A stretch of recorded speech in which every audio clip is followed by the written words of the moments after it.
ladies and gentlemen. Thank you so much for choosing to tune in with us on Monday at 8 p.m. for Campus Debates Season 2, the second semi-finals episode.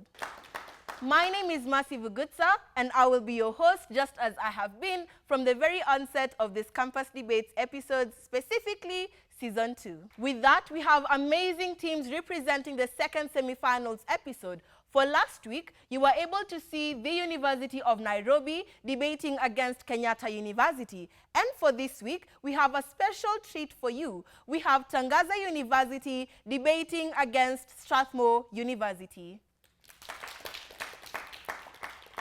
A fun thing about the two teams that are about to welcome themselves on stage is that they have not lost any round from the onset of this Campus Debates recording, which means then you are in for a treat from both speakers and both teams, because both of them are here to prove to themselves that they do not lose, neither do they have a capacity to be second in any debate that they get to do. So without further ado, I welcome speakers from side proposition, Tangaza University, and speakers from opposition, Strathmore University. While they enter stage, I would like to welcome our beautiful judges to introduce themselves and tell us what it is they expect from this round. Hello, my name is Dulcie. I expect that this round will go smoothly. We have champions over here, so I'm expecting for it to be very entertaining, and good luck. Hi, my name is Twain. I expect nothing but the best. All the best. Hi, my name is Eliana. I expect an engaging round and for everybody to have fun. All the best. You have heard from the judges themselves. They expect nothing less than perfect, but at the same time, something engaging and fun from the debaters. With that, I welcome proposition to introduce themselves, just their name and something that they're expecting from this round. As usual, my name is Alexander from Tangaza University, maths chemistry teacher. What I'm expecting is, because, you know, when a lion fears its own mate, you know there's a problem. If you look at the other team, Shamia is running away, and you brought the champions. So you ask yourself, who is the lion? That's the question. Hello everyone, my name is David Onyango from Tangaza University, a teacher of mathematics and physics, very determined. My expectation is to do away with the opposition. So from side proposition, they call themselves lions, but at the same time, they're here to actively do away with Strathmore University. I don't know if they're up to the task, but I welcome opposition to respond to that. Hi everybody, my name is Jeff Milita. The lion they are fearing is me. Not Simba or Yuda, but we are hopeful for the best. And yeah, I'm happy to be here with my former partner. Hi everyone. My name is Ted. Glad to be back on the show. I know you've missed me. For the viewers at home, I expect to do nothing less than win. So that's not a prediction, it's a spoiler. So from side opposition, what they're here to do is actively win this round, and they have spoiled it for you because apparently, according to them, they will win this round. Fun fact, the speakers that you have from side opposition are the current champions of the East Africa University Debate Championship that was held in Kenya sometime during the August month. I don't know if that qualifies them to win this round already, but I guess we'll get to see. I know you're tired of the introductions and the many words we've tried to push towards you. With that, the motion for this round reads, this House supports the appointment of professionals as cabinet secretaries, for example, a military official in the Ministry of Defense. Again, I will read the motion.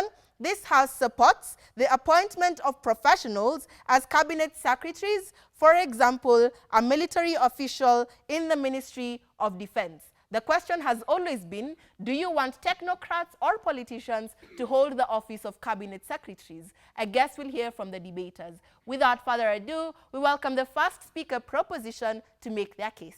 Here. Ladies and gentlemen, Tangaza fraternity, my mom, Alice, my friends, receive greetings. I'm very proud to be here to tackle this motion in defending our country for betterment, development, and achievement of better goals that we are looking towards the Vision 2030. The motion of today says that this House supports appointment of professionals as cabinet secretaries. Who is a professional? When I reflect back to my university, Sister Jane Gikonyo speaks about be a professional. Be somebody who understands his role. As a teacher, you understand yourself, you must behave professionally. So a professional person is he or she who understands his roles in the docket that he holds and works on. So in this debate, we are preparing people who will always execute their duties in understanding their roles of what they are appointed for. To appoint is very different from elected. To elect, we can elect based on tribal base. But in appointment, we are looking for competence, not friendship. To begin, we have countries that have seen good appointments of CSS. I'll begin with Singapore, a man called Thurman in the year 2007 and 2015. When he was appointed as a CS for economics, he understood that the economy of the country grew to a level that it was never disabled when they were undergoing crisis. Just because he was understanding his docket, he was qualified as an economist, and this is a course that he did in his school. We come back to former CS Fred Matiang'i, a CS of education, who understood his roles and undertook all that it required to ensure that the grades were credible and ensured that there was minimal irregularities during exams. I was affected as one of the students because we did not get a single leakage because of Honorable Frederick Matiang'i, who was qualified as a CS, and that's what he did as a teacher. What am I bringing on the table? When we are looking at the professionalism, we are extending ourselves into expertise and specialized knowledge. This example that I've given, excluding Mutai Kagwe, who was a CS of health, when we had a pandemic of COVID-19, there was a lockdown. If you act normally to this issue, it will treat you abnormally. Those were words of Mutai Kagwe.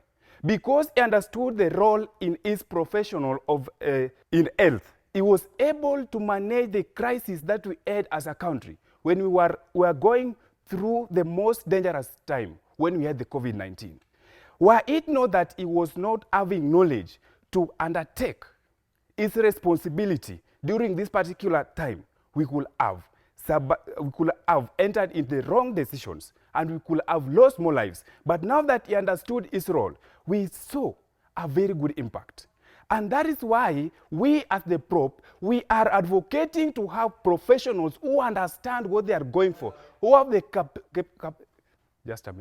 who have the capacity, capability, and legality of producing the best of what we need. What we need is a change. And if you bring a mediocre person and person who is uncouth, who doesn't understand his role, who doesn't understand what is required in that docket, will never give you the best of what you want. You cannot tell me that you want to take somebody who is not understanding anything to do with the infrastructure to construct roads. You can see, for example, our country, when we have CSS who are incompetent, we had to reshuffle for stability of this nation because we had some incompetent CSS who could not deliver to the maximum, who could not even understand some of the policies that they were bringing into the nation, who could not even be able to identify what higher education model what they are bringing today. They cannot understand and approve what it is because some of them are not competent to run these offices. And now when we talk about the visions and innovations, a vision and innovation can only be understood by somebody who has gone through that profession. I, as a teacher, I know the capability of my students. I know a student who can score which grade. I know what it takes a student to struggle to go to university. if I don't have knowledge in the field of education, I will come to impose a policy that to go to university, you must have a B+, because I don't understand what the students go through. So when we take professionals, these are people who understand and even can also represent us when they go outside for deals, who can bring understanding, who can understand what is required in the field and execute without failure. I rest my case.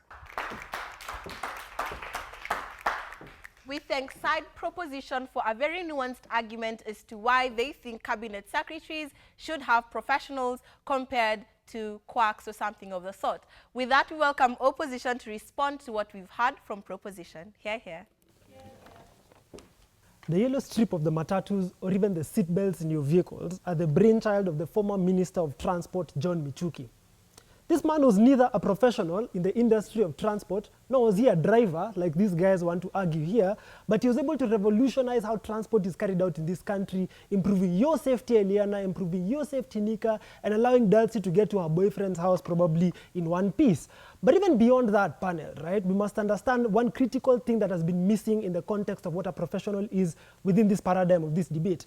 These are individuals who pass through rigorous levels of training, and they are individuals nonetheless who are subservient to organizational culture. This then means that the bad culture and the rot that is within status quo, they cannot change simply by the introduction of these particular professionals. For government to prove that by introduction of professionals we are having competency introduced within these systems, this cannot be merely assertions panel. They must show you layers of analysis of how these individuals are going to undertake organizational change, and even then explain to you how they're going to be able to deal with the cartels that exist within that kind of system. But even beyond that panel, these individuals are human, just like you and me, meaning they are subject to human fallibility. There's no guarantee of performance, and these individuals are likely to still fail, even if we have appointment of professionals on that kind of end. Meaning then there is the possibility that their counterfactual might be much worse, but I'll summarily take them out of this debate in a few seconds. 3 layers of context here that you must be able to understand. 1, this debate exists within a political paradigm. This means success for a politician isn't achieved alone within this paradigm of political discourse. There existed coalitions, funded rallies and that kind of chat, and allegiances that were sought and owed now within this kind of system, which overall led to these individual success. If this man wants to run for MP today, right, he's not just going to wake up in the morning and suddenly spawn as the MP of Mbakasi. He probably put in layers and layers of, work, feeding Nika, feeding members of the audience, probably by providing you soda and that kind of chat to guarantee your votes in and of themselves. Meaning then that these campaigns were nationwide driven, and that means then that you owe a certain loyalty to your voter base, and allocations of these positions of power ought to reflect this particular national outlook. This becomes even worse on their counterfactual. When you recognize that the national outlook is also a system of some systemic failure in and of themselves. Schools were apportioned to areas where elite individuals are only able to study to some certain extent, meaning then minorities are less likely to access these particular avenues of education, less access to positions of power, which takes me to the second level of context within this debate. This debate also exists within a democratic structure. 2 things here. Minorities are still owed a seat at the table in and of themselves. Not only a seat at the table, but the ability to acquire representation and to effectively participate within these political discussions, to govern what their country looks like, to improve their livelihood, to improve their outcomes and that kind of chat. This then means for these individuals to prevent backlash and to prove economic stability, they ought to co-opt this argument from opposition side of having less professionals within this kind of industry, simply because switching this particular system would lead to backlash from these minorities, simply because the perceived appointee may be deemed not to have the buy-in of these particular people from the region, simply because the people of that particular region don't believe that this expert best represents their interests. But even thirdly, panel, as we proceed to take these guys home, the best case scenario in their world is even if we get these professionals and they work. Okay, let's engage that and show you why we beat that even at their best. Notice the political context, the professional context rather, which is present for these particular professionals, existing within a political dynamic, it becomes disadvantageous simply because these professionals are a consequence of bureaucracy. 2 things here. Notice a lot of the decisions that these people make are not in a vacuum. They make a lot of crisis-driven decisions, meaning then where cabinet secretaries need to make swift, politically driven decisions such as prioritization of resource or generally responding to public pressure and that kind of chat. These professionals are likely to prioritize a slow, methodical based approach from data. These guys have just come from debating last week, probably this thing of the funding model and that kind of thing. The government has provided layers and layers of argumentation and logic and reasoning for why this resource-based model is going to work. If you're having a professional in place, they're going to defend that thing and they're going to die with it. That means you at home, who is struggling now with education, who's probably gotten to, you know, pursuing your university degree and you probably have hopes for your future, are likely to be disadvantaged by this professional in power simply because they're interested in protecting the interests that are driven by data, that are driven by a lot of things that generally don't respond to this political pressure and accountability in and of themselves. Anchor argument then being simple panel. This argument or this paradigm, the counterfactual, is antithetical to the democratic systems that govern status quo. Cabinet secretaries are required to make decisions that go beyond the technicalities and involve a lot of political judgment. This then means that these professionals are likely to be less adaptable to deal with the political complexities that exist within status quo. There is exacerbated risk of political technocracy within their world. This is likely to lead to pure technocratic government decisions simply made by elites rather than elected representatives. Simply because these individuals are under the guise that, oh, I went to some school somewhere, so I know better than other individuals, so I'm making this decision trying to affect and benefit you in your future. These individuals are most of the time detached. Notice how these individuals got education. Some of them even got education from states that are outside Kenya, institutions that were outside Kenya and that kind of thing. I guess in sum, what am I trying to say? For you to allow society to have a holistic approach that's not driven by technocratic solutions and having a more accountable solution, you must vote opening opposition. Here. Well, that has been the first half of the debate, with proposition trying to defend technocrats and side opposition trying to defend politicians based off of the political landscape that exists. I don't know what you think about the motion that has been set before you. Do you think you'd be better led by cabinet secretaries who are active professionals, or should we maintain status quo by having politicians who are somewhat owed by the people who are in power? I don't know what you think, but message us on X at KTN Home with the hashtag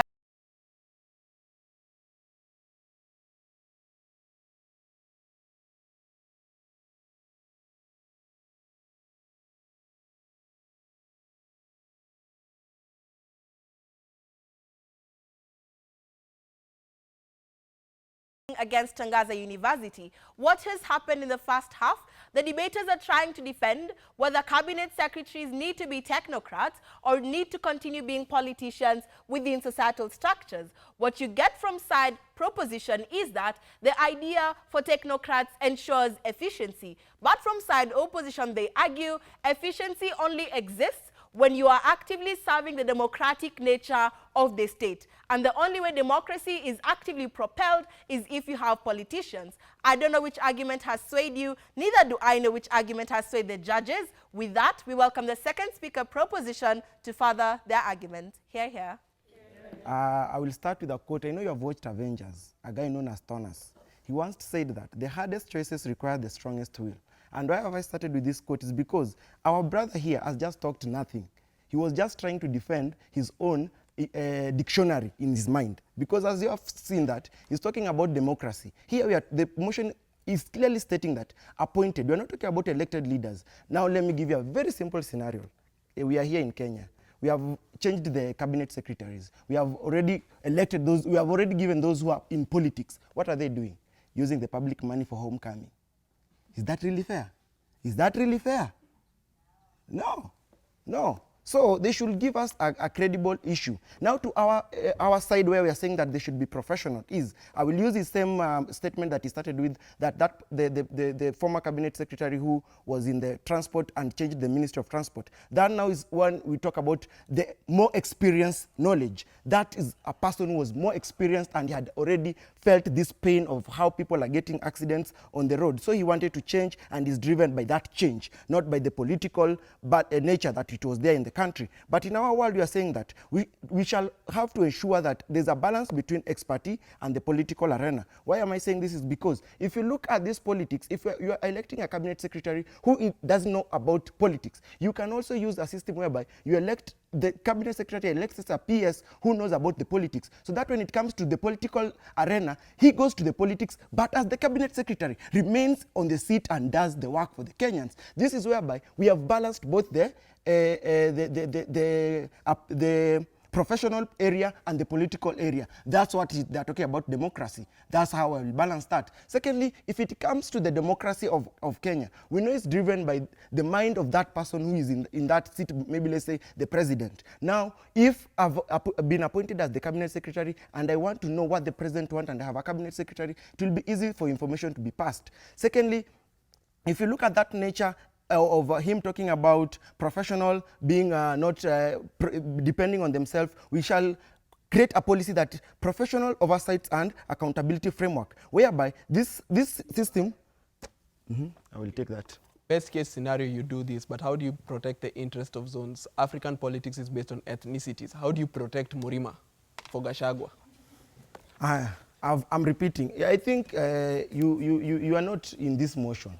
I've said if we have appointed a cabinet secretary who is not in the political arena, the PS should be in the political arena to balance the system for them, not you being a political affiliated, and yet the PS himself is also political affiliated. That's why you are seeing our money getting lost. So my brother, I think you have understood that and your question has already been answered. Again, I want us to now talk about conflict of interest and ethnical standard policy. This will prevent that. If there is a conflict of interest, these people will know that I'm elected to serve the people, not the community or the other people. He will serve the community. But if it's that Murima, as you are saying it, the PS will be the one to do that work, not the cabinet secretary. That's why my brother talked about Matiang'i, who did a very good job at his sector than even this cabinet secretary who we are having right now, who are just there to eat our money and go for homecoming. Remember Najib Balala, who was in tourism. The guy did a very good job in tourism until the previous if election was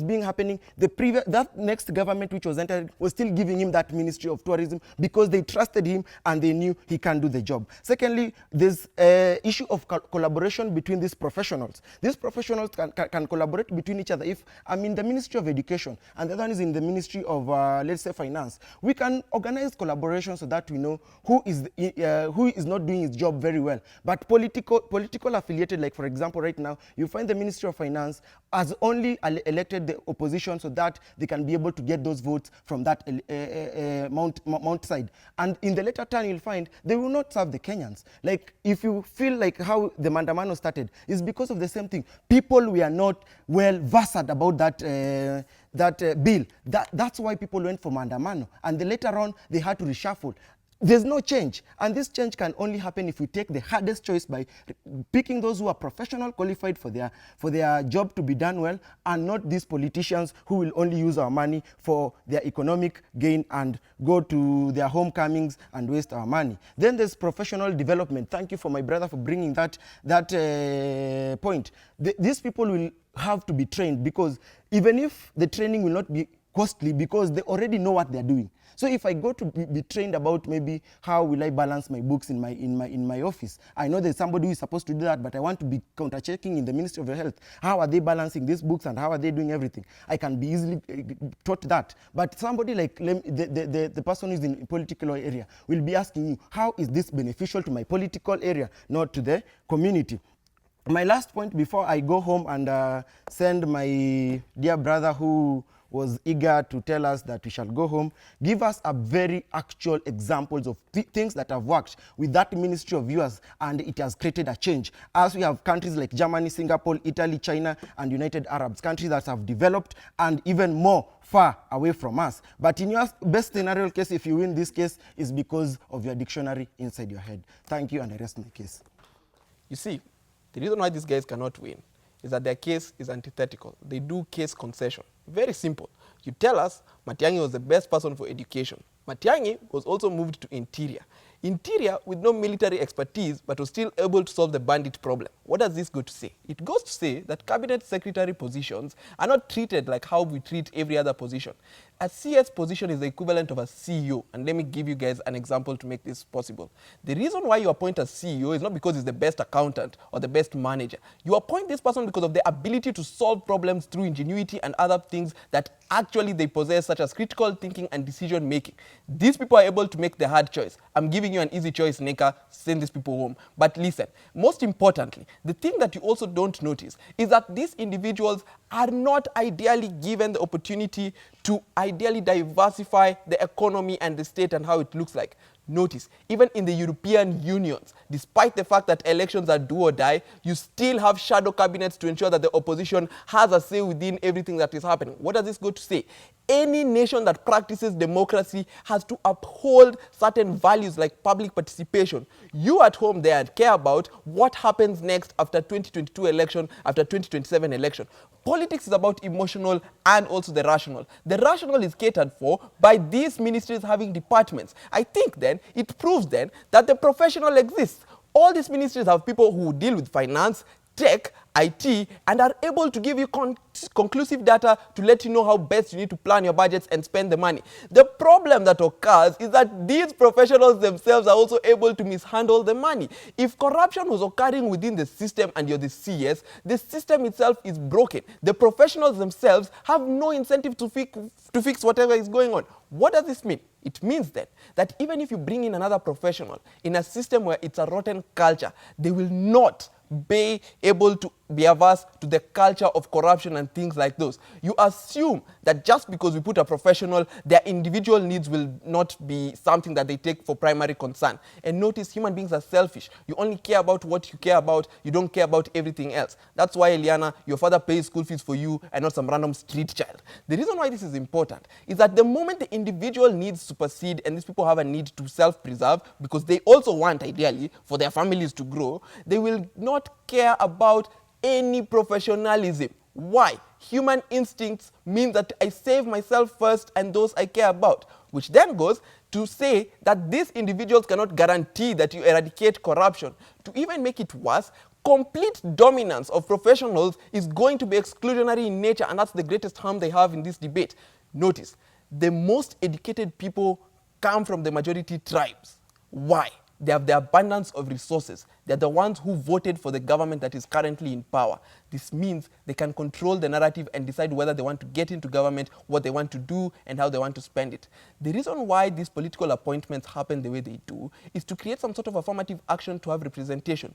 And notice, you also need to have proximity to the issues at large. Balala is a person from the coast who understands the tourism sector. Matiang'i and Magoha are people in the education sector who have been teaching. That's why he's called Dr. Fred Matiang'i, because he has a certain level of expertise. But you also need to guarantee one thing, and this is the most important thing that they cannot guarantee with the professionalism that they're trying to fiat. You need to guarantee political stability. You see, at the point whereby you only exclude and say you're taking professionals, what will happen is that the majority of the people who may be uneducated may think you're creating an elitist culture.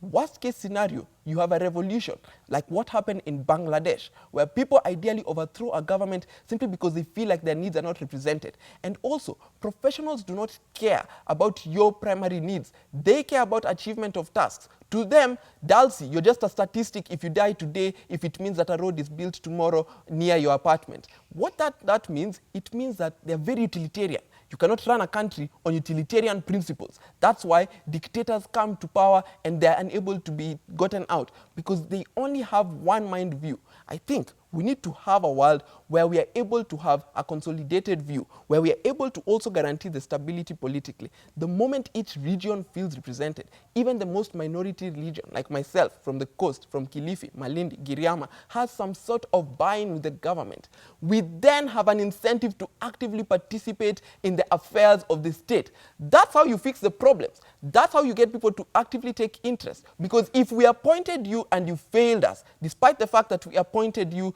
into that cabinet, or we fronted you as our leader of the region and you've been appointed to the cabinet, it means then we go back and take a look within ourselves and say, what next? Who else can we put in place? And notice, even through some worst case scenario, even if corruption exists, some trickle-down benefits do happen within states and within region. What this means is that at the end of the day, what you're going to get is that even if you steal 90%, 10% is going to go down to the county or the constituency where these people come from, or you have some sort of development that is ideally marginally better than what they give. The entire country is developed because it's a nationwide plan. It's not a personal plan. It's not a professional plan. What I'm giving you, Nika, is not a life where you have to be arbitrary. You don't always have to choose between professionalism and ideally political appointments. You can have both in our world. You don't always have to choose the left wing or the right wing. Nika, you can choose to be the full chicken. And what we are getting here, panel, from opening opposition is a world where we have professionalism in play, but the political stability is there. There's no way we lose this debate. If we do, then it means we are corrupt. Well, well, well. Apparently, according to side opposition, you need the full chicken. Why choose the left or the right for you to survive within status quo? I don't know what you've understood from that analogy, but even side proposition had an analogy for you from the Avengers, Thanos to be specific. Apparently, both teams are working on analogies to prove their arguments to you. If you have been convinced, let us know at KTN with the hashtag Campus Debates and tell us which team you think is winning. But equally, give us your opinions and what you think should exist within cabinet secretary structures. Do you think technocrats are better capacitated compared to politicians? We'll be going on a very short commercial break, and once we are back, we'll get to hear from our judges as to which team particularly swayed them, and at the same time,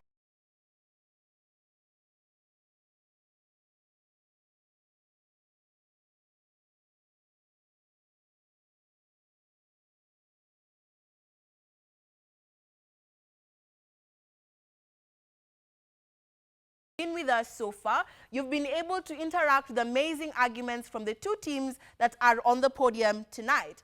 But for those who have just joined us, the motion we are discussing for tonight reads, this House supports the appointment of professionals as cabinet secretaries, for example, a military official in the Ministry of Defense. It's been engaging and it's been fun, but the judges have decided they need further convincing from the teams that are before us. But equally, it being a semi-finals, they need a second chance to actively wrap up their arguments and convince us and you as an audience to actively buy their side. With that, we welcome a question to proposition and a question to opposition. Judges? The panel's question to the proposition side is, in a democratic state, is political stability important? Our question to the opposition is, how is competency achieved in your world without professionalism? The questions have been asked by the judges. The question is, do you have competency on your side for side opposition and for side proposition? How then do they guarantee the whole idea of political stability? I think these are amazing questions that we need clarity on even as an audience. With that, we welcome the proposition speaker with 1 minute to defend themselves one last time. Here. Well, to the question, a very simple answer, yes. And that's why I talked about employing a system where the PS, the next in command, who is the PS, should be in the political arena so that they can be able to solve that political area. But the cabinet secretary, when it comes to international issues, that person can go to the international issues and speak about health. Not a cabinet secretary who is in the political arena, who will just go there to use our funds for no sense. Like, for example, you had a corruption case that happened in, I think it was in Dubai, where one of the Kenyan was caught with 200 million Kenyan money for no good reason. I don't know what he was doing with that money. Secondly, these people are already showing you their problem. One, they are supporting corruption instead of the people. Who is suffering? The people. You, the taxpayer, you are suffering from their corruption. They want a full chicken so that they can eat all your money so that you can die poor and poor. But in our world, you're telling you we have both gender. The cabinet secretary will be the one mandatory to check what the PS is doing. If the PS is corrupt, they will be able to do away with that PS and appoint another PS. Not appointing 10 PSs who will, because I'm a cabinet secretary who does not understand that arena, I appoint like 10 PSs to help me so that I can also use that to pay my own pocket. The full chicken, your taxpayer. Think about that. Thank you. I think very simple. Competence is achieved in a very easy way, and it's actually guaranteed in our world. The problem is human nature. So this is how you guarantee competence existing in our world. I think other than the cabinet secretary and probably, let's say, the PS who's also a political appointee, so that's ideally a flawed logic that they've just brought to us. Everyone else within that department is there to run a certain department and a certain field, which means then if you're employed to work in the Ministry of ICT as a finance person, you are qualified to run finance and actually draft budgets. So Dalsy, that means that if today we employ you as communications and marketing executive in the tourism industries, you are a trained communications person. What that means is that you guarantee the competence. So competence is present. The problem is the culture, and the culture will still take down the individuals they're trying to protect. Professionals are professionals up until your human needs are what drives you. Your basic needs, your basic desires, that's what drives you to do the certain things that you want. Even if they'd want to take us out on the idea of a full chicken, the professionals will milk the economy, which is a cow, dry, and you'll have nothing left because their individual needs will supersede. Competence is present. All we need is a change of culture. But at least in our world, you gain stability. So if it doesn't get better, at least we don't make it worse. I think it's safe to say that it has been a very lively and wonderful debate whereby the teams have been able to bring their A game towards this round. It's a semi-finals, so it was guaranteed that they were going to put in their best foot forward. I don't know who's taking the other home. I don't know which argument has swayed you, but at the same time, I don't know what you think has been the outcome of this debate. With that then, before we get to hear from the judges, pick your phone up really quickly and message us on X at KTN with the hashtag Campus Debates and let us know, do you think it is proposition that has won this round or opposition that has won this round? I know you're eager to find out what the judges have as well. So with that, we welcome the chair for this round to give the call that they had for the debate and also determine who gets to make to finals. Judges. The team that goes to the finals is opposition, and I'm going to give justifications as to why that is so. So congratulations to opposition. From proposition, what we get is that the only way we are able to get people who are capacitated and people who are competent enough to be good people or like better leaders is by giving professionals like CS positions and that sort of chat. What opposition responds is that there is no guarantee first that these people who are professionals are going to be incentivized to act in the best interest of the people. Why? Just human nature. People are selfish. You come like you are a human being before you're a professional. But the second thing is that they also exist competency and accountability in the event where these people are not working alone. So there's a whole ICT department, there's a whole finance department. So you're not alone, rather like you have people behind your back. So competency is still achieved on their side of the world. The second thing then becomes on minority.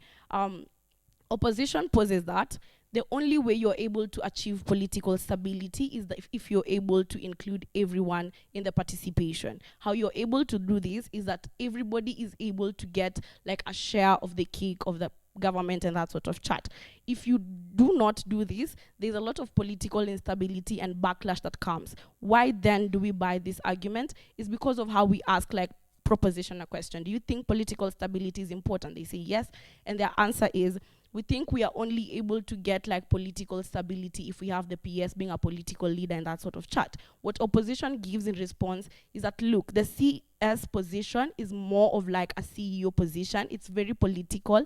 In the event that you do not guarantee the politics or the minorities don't feel represented, it's very, very bad. The backlash is particularly very, very bad. Then now the comparative then becomes on competency versus minorities, and why do we buy the minority argument, and why do we think the backlash is something we are able to buy? So the debate happens in a democratic world as characterized by like opposition, and proposition does not challenge this. So we think the whole idea of how minorities are less likely going to be included and how you're able to particularly exclude a huge number of people just because they do not get access to education and that sort of chat is very, very bad and like very problematic for the society. We think on these three clashes, we were able to rank opposition above proposition. You have heard from the judges themselves. Apparently, the full chicken analogy has been able to win opposition this round, and I think they're happy about that generally.